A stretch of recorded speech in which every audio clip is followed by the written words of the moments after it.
Okay, so there's three types of law. Three types of law. And then we have three lists. Three lists of constitutions. Federalist, state list, concurrent list, which are including the Sabah and Sarawak. And we have a 13 schedule. 13 schedule. Okay, so we must ask ourselves why politics and the constitutions are interrelated. Okay, why? Why? So the answer is, if you look on here, politics need the constitutions as a guideline for government the country, while the constitutions require politics to ensure that the legal provisions are followed. Okay, and then we are going to look on the things that the concepts. The constitutions is a document instruments that contains all the supreme law, whether they are or will be made. I understand whether they are already enacted or will be made by the parliaments. So that means that constitutional law, ordinary law. Okay.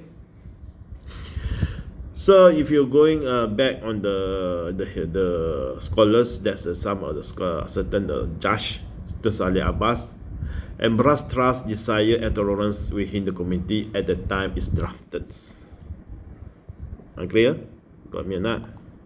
And then we look on the development of the Malaysian constitution can be seen from two important elements. Strong fundamentals, traditional Malay political system before the arrival of the British.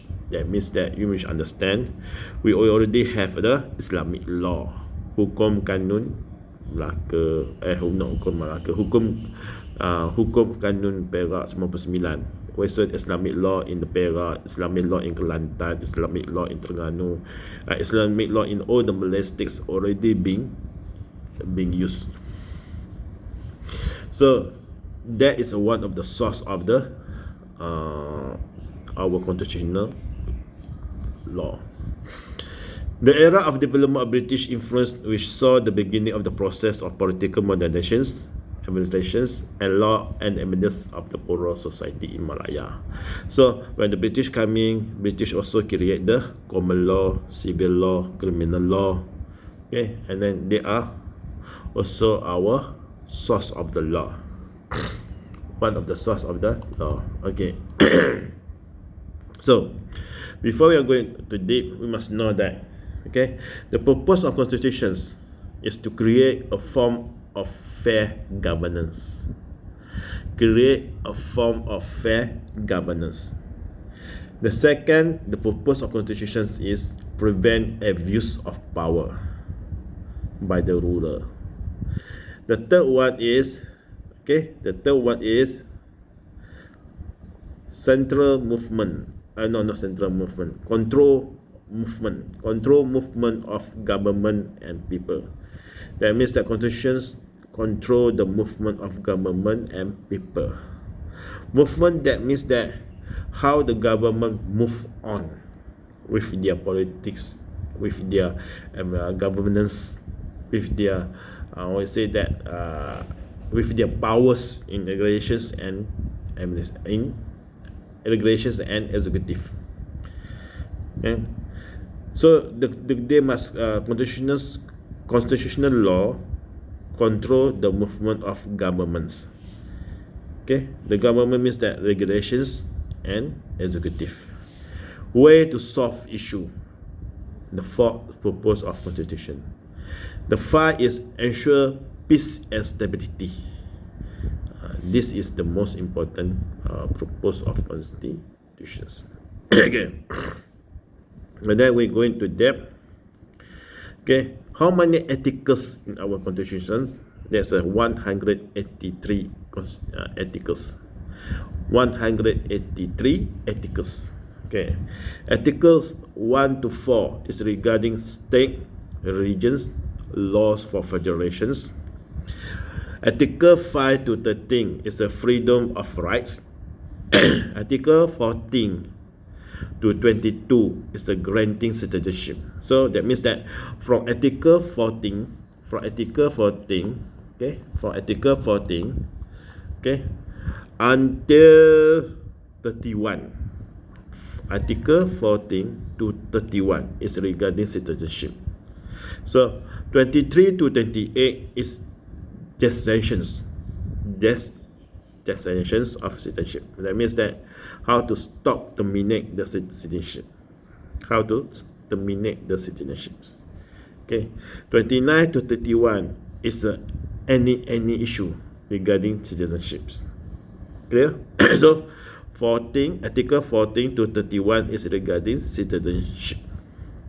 Articles 32 to 37 is the head of the states. Article 38 is the councils of rulers. Article 39 to 43C is regarding the governance. It's regarding the government, how to governance. Article 44 to 65 is the federal legislative body. Article 66 to 68 is regarding the legislations. That means that how the legislative body run the regulations. Article 69, capability toward property, contracts and dispute. Article 70 to 72 is regarding stakes. That means that all the stakes, the matter of the stakes, which are referring to the constitutions, is 70 to 72. Okay. And then Article 73 to 79 is a relationship between federal to state regarding the legislative power in the states. That means that relationship between federal and state, but focusing on legislative power in the states. Okay. And then Article 80 to 81 also regarding the state, federal and state, relationship between federal and state, but this one is the distributions of power between state and federal. And then Article 80 to 81 also is the 80 to 81 is is regarding distribution of power between federal and state. Article 82 is a financial burdens. 82 is a financial burdens of the states and federal. Article 83 to 91 also regarding the relationship between the federal and state, but this one is pertain especially to the land. The land. If the federal want to use the land in the state, so it must refer to the 83 to 91. And then Article 92. Okay, Article 92 is the national developments in the state. So this one also relationship between federal and state, but most on the national developments. Okay. And then Article 93 to 95 is regarding the local governments. Okay. And then you must understand that from Article 73 to Article 95 is the relationship between the federal states, but in 95 is mostly on the local government and the federal and local government with the states. Clear or not? Okay. And then we already finished the relationship between the federal, states and local governments. We're going to Article 96. Article 96 to 112 is regarding the financial management dimensions. of the federal governments. Okay, and then Article 112A is regarding utilizations, Sabah and Sarawak. That means that from 96 to 112 is regarding financial management of the federal governments. But in 112 is only for the utilizations of Sabah and Sarawak. That means that the rights of Sabah and Sarawak in the federal government financial management. Okay. And then Article 113 to 120 is regarding general elections. 113 to 120 is regarding general elections. And then Article 121 to 131. 121 to 131 is regarding judiciary body. It's regarding the judiciary body powers. Okay, judiciary powers. And then Article 132 to 148.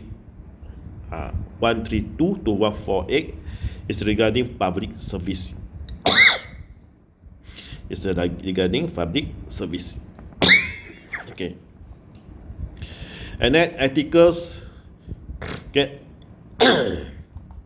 Okay.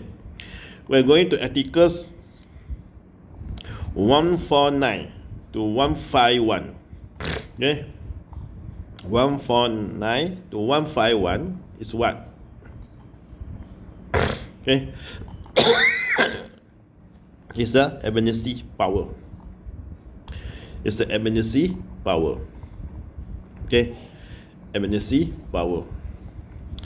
Amnesty power, that means that regarding the like we say the MKN, amnesty power, darurat, MKN, and so on. And then Article 152 to 160B is the general and miscellaneous. One is the privilege of the Malay, and the other one is the rights of the Bahasa Malaysia, and then the rights of the certain things issue. Okay, general and miscellaneous. Articles 161 to 161H is the additional protections for Sabah and Sarawak. Article 161 to 161H is additional protection for Sabah and Sarawak.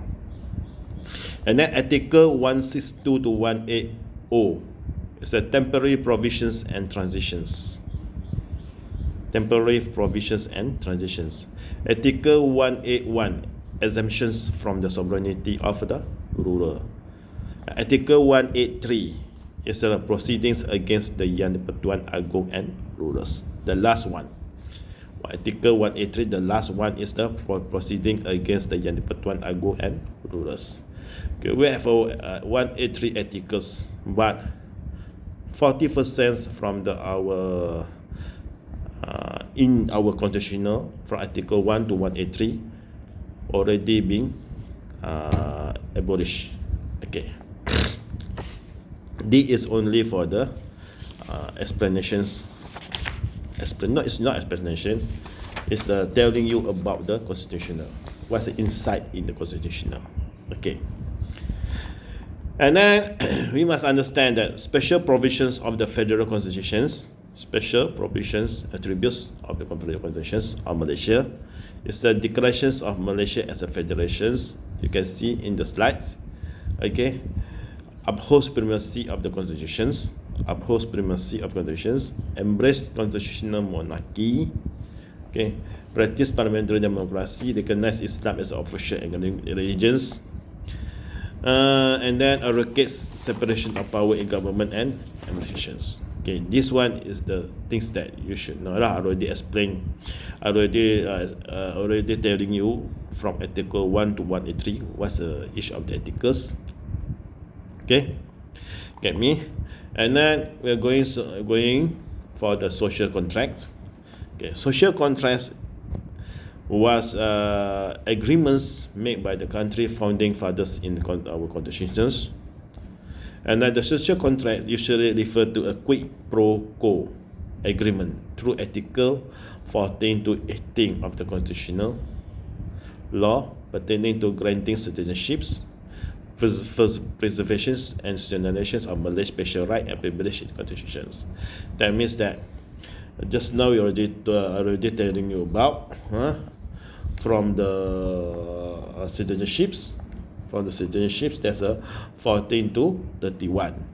Okay, 14 to 31 is regarding the citizenships. Okay, one of the social contracts is the citizenships. So there's a 5 things in our social contract.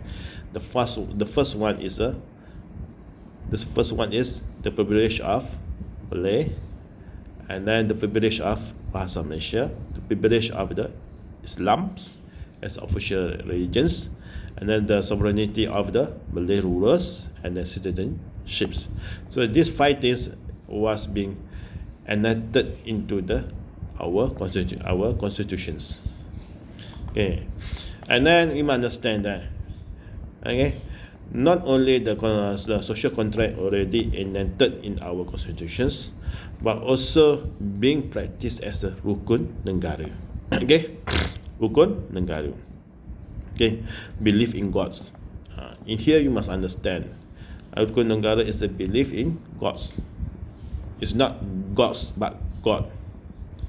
It's not many gods. It's a God. Okay, God, not gods. So it's one of the social contracts. So you can see that we are practiced in the rukun negara. It's our national identity. Okay, and then Malaysia special rights. Okay, Malaysia special rights, you must understand that Malaysia special right is we call it is a privilege in Bumiputra after the Sabah Sarawak enters into Malaysia. It's under Article 153. Okay, so the practice is the practice. We are not talking about the theory, but we are talking about the practice of Malay privilege or Bumiputra privilege. Okay, if you look on the Bumiputra privilege, one is a subsidy, the second one is the scholarships. Okay, the second one is the scholarships. The third one is the admission to the public university. Admission to public university is we have some of the proportional methods. Malay 60%, Chinese 20%, Indian 15%, and 5% is others. So in this method also we are using for the in our public service. But in the public service, you must understand that the creating of civil service is a 1 to 4. That means that 1 non-Malay is a 4 Malay. Okay, that means that 20%, 25% in our public service, in the civil service is for non-Malay.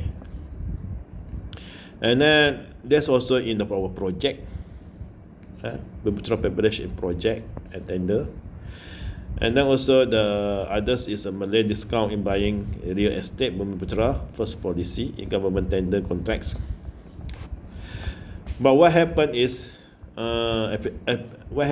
especially in the public service nowadays, it's not 25% for non-Malays, because there's only 10% non-Malay in our public service nowadays. Okay, so this made that especially in the army, there's only a few non-Malay in the army.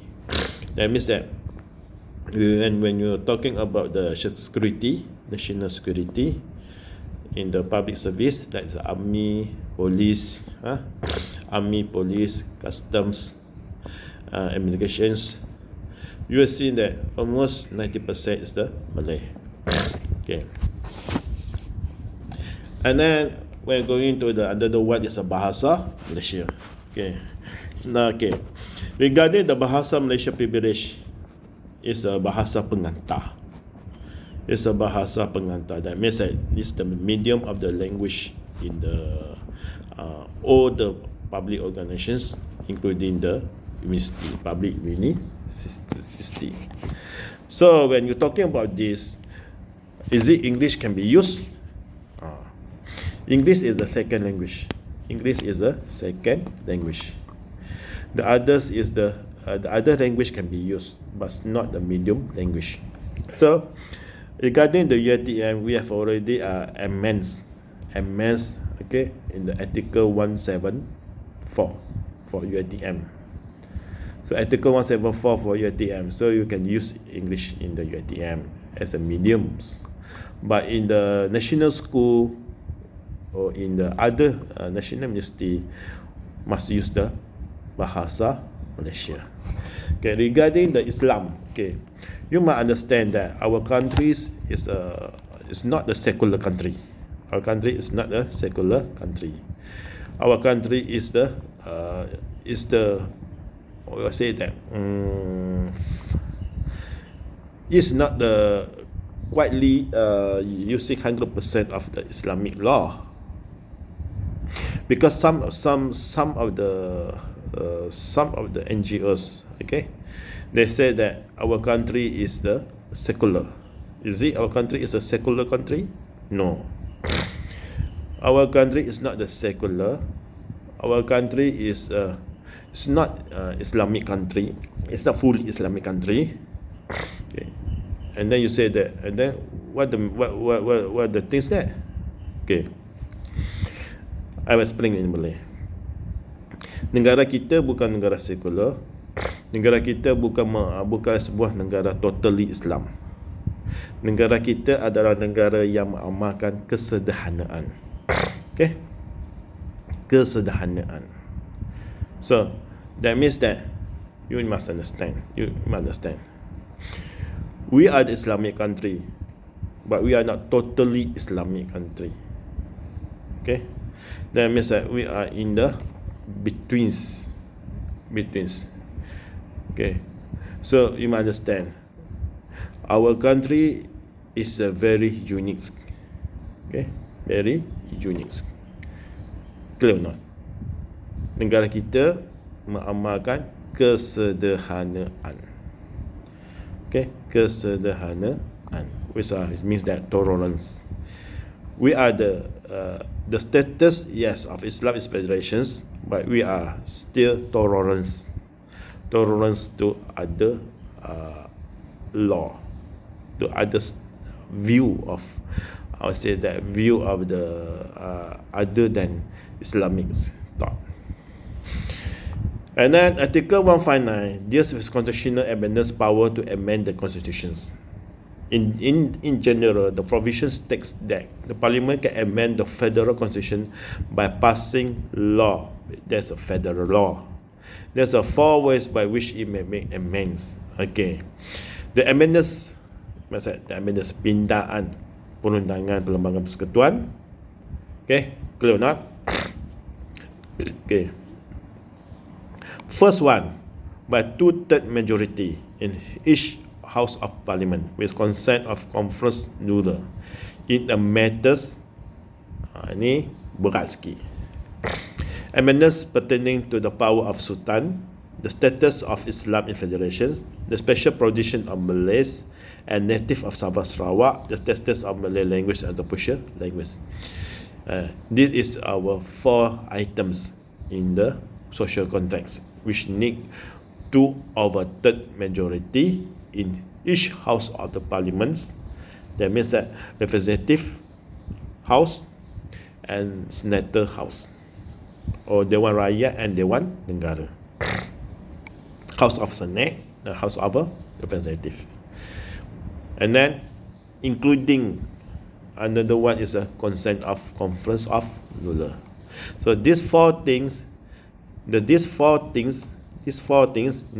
2/3 majority in each house with the consent of conference of ruler. Amendment pertaining to the power of Sultan and their respective states, the status of Islam in the federations, the special positions of Malay and native of Sabah Sarawak, and the status of Malay language as official language. Clear? Okay. And then another one, some articles of special interest to East Malaysia. Some articles of special interest to East Malaysia, that means that Sabah and Sarawak, okay, may be amended by a 2/3 majority in each house of the parliament, but with the consent of either Yang di-Pertuah Negeri Sabah or Sarawak. That means that you understand, if Sabah needs the consent of Yang di-Pertuah Negeri Sabah. If Sarawak need the consent of Yang di-Pertuah Negeri Sarawak. If both needs the both Yang di-Pertuah Negeri. Okay, what the things that this article included? This include citizenship of person born before Malaysia Day. Sampai Sarawak. Still, Malaysia Day 16 September. And then the constitutions and jurisdictions of the High Court of Borneo. Clear? The constitutions and jurisdictions of High Court of Borneo. The third one, the matter with respect to which the legislature of the state may or may not make laws. The matter with respect to which the legislature of the state may or may not make law, the executive authority of the state in those matter and financial arrangement between the federal government and the state. What means that? Apakah dimasukkan dengan yang ini ya? Okay. Yang ini maksudnya bahawa, okay, kamu kena faham, sama ada badan legislatif negeri itu buat undang atau tidak membuat undang-undang negeri, termasuklah pihak eksekutif negeri tersebut, termasuk pihak eksekutif negeri tersebut berurusan dengan undang-undang yang bakal dibuat, okay,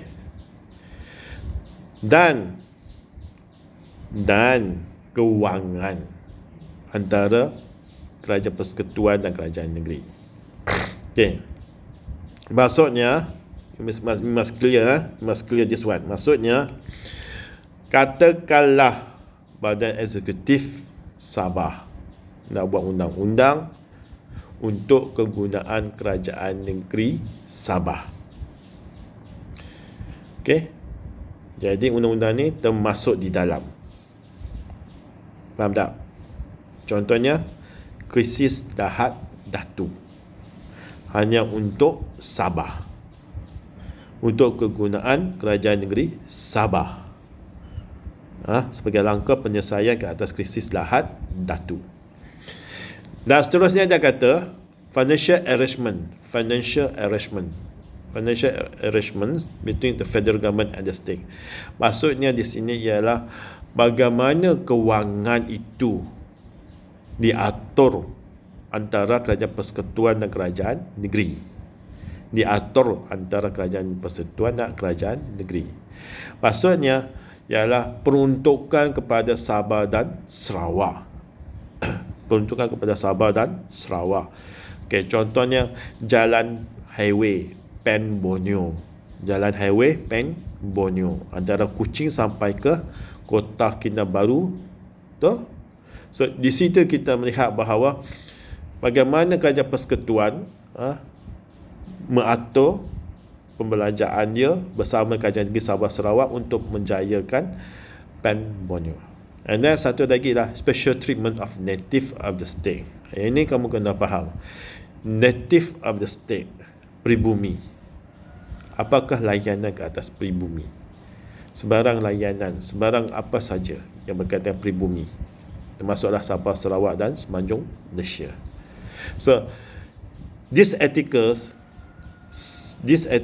that need 2/3 majority in house, 2/3 majority in each House of Parliament, but with the consent of either Yang di-Pertuan Negeri Sabah and Sarawak or Sabah or Sarawak. That means that this articles is regarding Sabah or Sarawak or Sabah and Sarawak.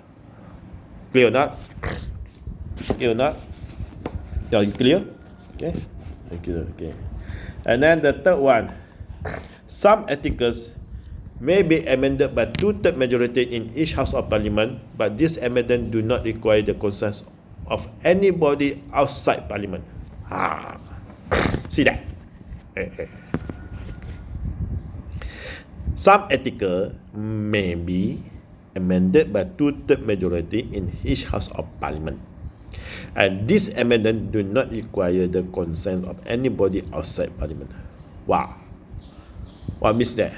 That means that no need the consent of Council of Lurus, Malay Council of Lurus. No need Yang di-Pertuan Negeri Sabah Sarawak. Just each House of Parliament. 2/3 majority. Okay, regarding what? Okay, this one is regarding of the national and security dimensions, governmental dimensions, and political dimensions. I will explain you later. And then some articles are not the most, may be amended by a simple majority of the both of the Senate and the House of the Senate and House of the Representative Parliament. It's what? It's regarding the bill, peruntukan kewangan, like the budget. Okay, like the budget. Okay, so clear? That means that there's a three things you must remember. The first one, when you want to amend the constitutional, you must need 2/3 majority of the each House of Parliament and Malay Council of Rulers. The second one is 2/3 majority in each House of Parliament with Yang di-Pertuan Negeri Sabah or Yang di-Pertuan Negeri Sarawak, or both, because this is regarding the Sabah and Sarawak. This is the second one. The third one need a 2/3 majority in each House of Parliament, but no need require any consent of anybody outside Parliament. The fourth one is a simple majority to amend. Okay, simple majority to amend. Okay, that means that there's a 4 way to amend the constitution. Okay, and then we're going to constitutional supremacy and parliamentary supremacy. The constitutional supremacy is what? The constitutional supremacy is a constitutional supremacy over the parliaments. So, constitutional supremacy means that constitutional is supreme over the parliament. If the parliamentary supremacy, that means that parliament is supreme over the constitutions. Clear not? Okay.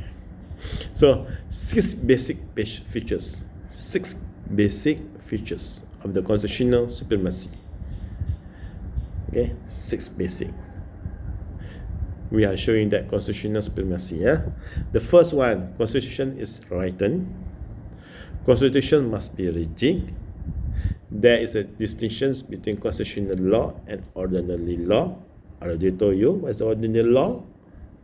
What is ordinary law? Ordinary law is made by the legislative body. Constitutional law is enacted already. Okay.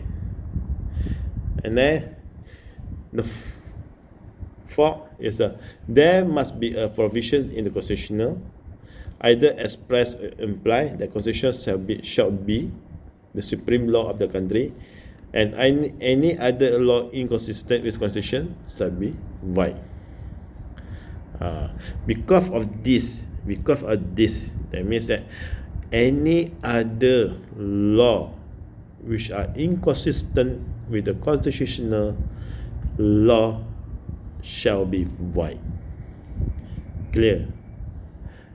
This shows that the constitutional law is the highest law in Malaysia.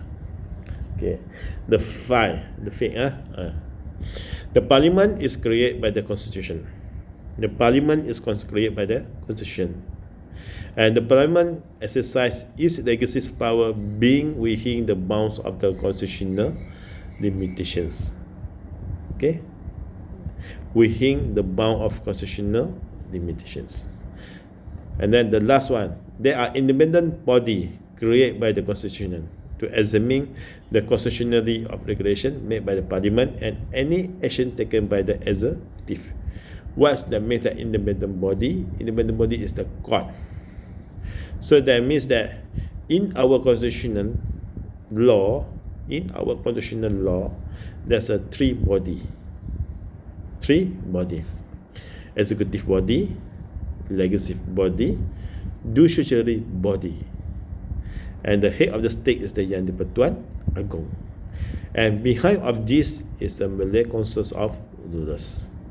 So here there are independent body, we mention that judiciary body, created by the constitution to examine the constitutionality of regulations.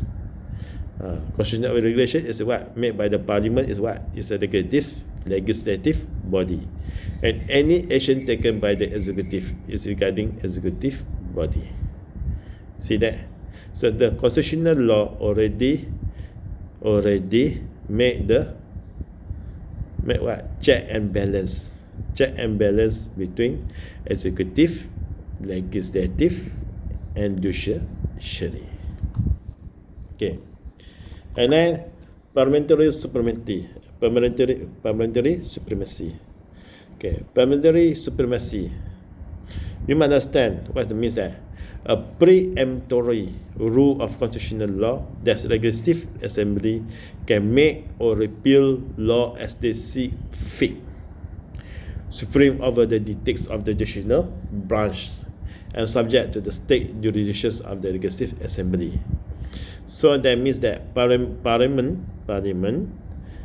can make or repeal law that they see is the fit, supreme over the dictates of the judicial branch, and subject to the state jurisdictions of the legislative assembly. Maksudnya mereka melihat sesuatu undang-undang itu dilihat sebagai yang ketinggalan, ataupun mungkin sesuatu yang dilihat sebagai rapor, dan keputusan kehakiman mempunyai bias, maka parlimen boleh membuat undang-undang tersebut, undang-undang baru ke atas undang tersebut, atau menambah undang-undang yang ada.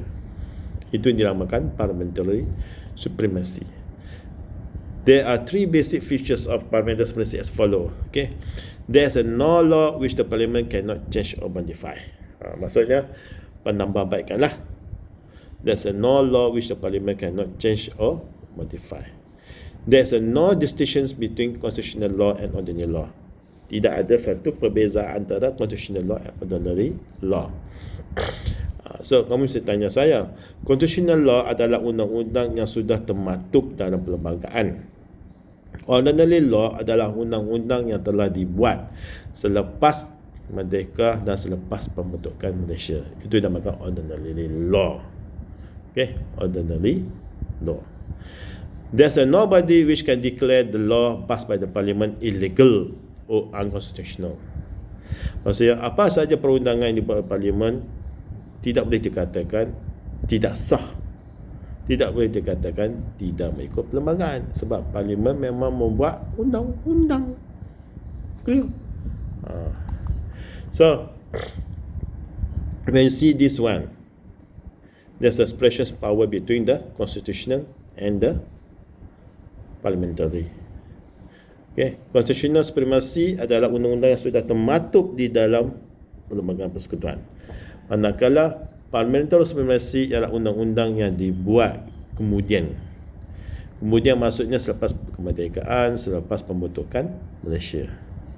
The Constitution of Malaysia is held to be supreme because the power are conferred by the ethical for on the subscribe 1 express state that the Constitution is the supreme law of the federal, and any law passed after amendment day contrary to the Constitution is deemed void. Let me say this is a constitutional primacy.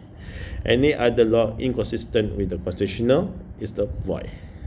So that means that the law after independence of the law passed after Independence Day contrary to the Constitution is deemed void. Maksudnya apa-apa sahaja undang-undang yang dibuat selepas kemerdekaan negara kita yang dilihat bertentangan dengan perlembagaan adalah tidak sah. Sebelum kemerdekaan yang dibuat sah. Faham tak? Clear not? Okay. Sebelum kemerdekaan, apa saja perundang